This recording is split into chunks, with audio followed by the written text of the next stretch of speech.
आज सेक्स हा विषय आला ना, की आपण सगळेजण पहिल्यांदा आपल्या गुरुकडे धावतो. गुरु म्हणजे कोण? तर सोशल मीडिया, मग Insta असेल, WhatsApp असेल, पॉर्नोग्राफिक साईट असतील, त्याच्यातूनच आपण आपलं प्लेजर, आपलं डिझायर वाढवायचा प्रयत्न करतो. आणि वयात येणारी कितीतरी मुलं मी बघतो, ज्यांना ॲक्चुअल मुला-मुलींपेक्षा त्यांना तो सोशल मीडियावरचा त्या पॉर्नोग्राफिक साईटवरचे ते खोटे-खोटे आभासी लोकं आहेत ना, यांच्याबरोबर नातं निर्माण करायला जास्त चांगलं वाटतं.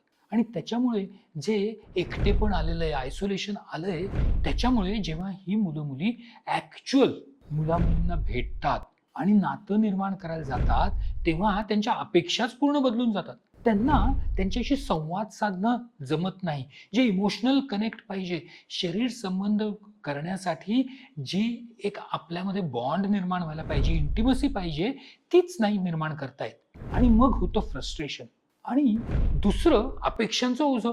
कारण सोशल मीडियावरती अपेक्षा तर इतक्या दाखवल्या जातात.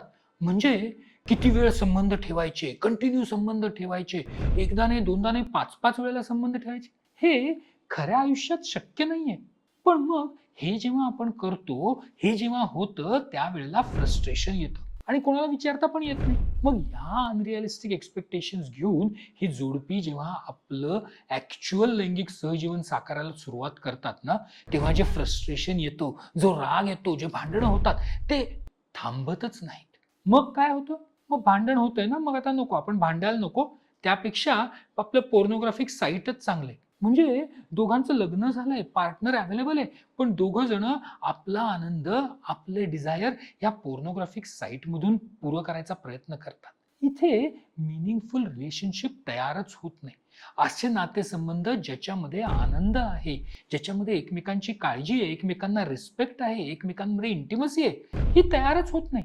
सेक्स म्हणजे फक्त त्या बेडरूममध्ये 2 मिनिटामध्ये झालेली क्रिया नाहीये. ही शारीरिक क्रियापेक्षाही जी मानसिक क्रिया होते ना, जे मानसिक आपण एकमेकांना अटॅच होतो, जे आपण एकमेकांबरोबर इमोशनल बॉन्डिंग होतो.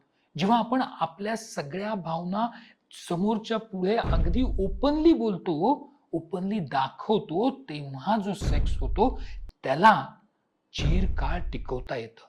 तो सेक्स खरा सेक्स आहे. पण जेव्हा आपण सोशल मीडियाच्या अपेक्षानुसार संबंध ठेवायला जातो, तेव्हा फसतो. आणि बऱ्याच वेळेला ही गोष्ट नवीन ज्यांची लग्न झाली आहेत ना, त्यांच्यामध्ये होतात. बऱ्याच जणांना संबंध किती वेळ ठेवायचे, याच्याबद्दल एक खूप मोठी गैरसमजूत असते. अर्धा तास, 1 तास, 2 तास आम्हाला संबंध ठेवायचे पण माझ्या ना 4-5 मिनिटच संबंध येतात. अरे पण वर्ल्ड वाईड ॲव्हरेजच तेवढं आहे. 2 ते 5 मिनिटं हीच ॲक्चुअल शारीरिक संबंधाची वेळ आहे. पण सोशल मीडियाच्या इन्फ्लुअन्स खाली तुमच्या अपेक्षाच बदलतात आणि मग फ्रस्ट्रेशन येतं.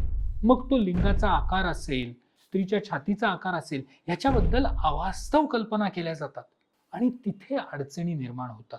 मग मला माझ्या पार्टनरकडे बघून डिझायरच निर्माण होत नाही. अनेक जोडपी माझ्याकडे आहेत, जे म्हणतात, "सर आम्ही पॉर्न बघितलं ना, की आम्हाला खूप इच्छा होते. पण आमच्या पार्टनरकडे बघून आम्हाला नाही आवडत. आम्हाला इच्छाच होत नाही." त्याच्यामध्ये आपलं जर डिझायर निर्माण करायचं असेल, तर ते जितकं आपली गरज आहे, तितकंच आपल्या पार्टनरची पण गरज आहे. पण होतं काय?